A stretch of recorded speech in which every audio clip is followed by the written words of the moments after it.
financial crash and were involved one way or another in that era. But just talk to us about what is going on here and why it has such a great impact.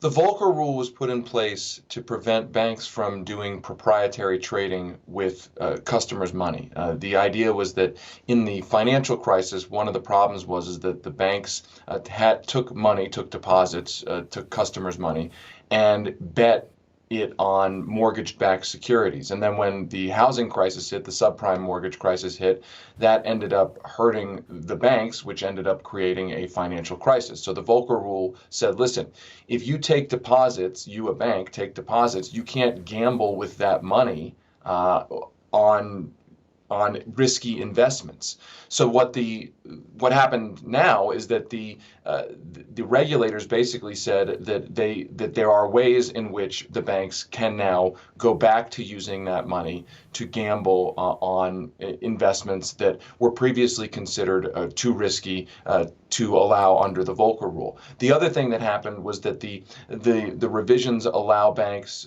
to keep less money in reserve in the event of serious problems. Now, what's really disturbing about that, to my mind, is that at the same time that the regulators are weakening the capital reserve requirement, that is to say, how much you have to keep in reserve while you're lending out money, as they're reducing that, they just issued stress tests of the banks in which they essentially said that the recession that we're in, if it's a double dip recession, some banks are going to face serious stress. So put those two things together, and it's a little bit scary because you've got the regulators at one point saying you can go out and lend money and keep less on hand in the case of an emergency, and then they're also saying, hey, listen, if we go through in this unpredictable economic period, if we go through a double dip recession, there's going to be major stress on the banks. The Volcker Rule had the capital requirements in order to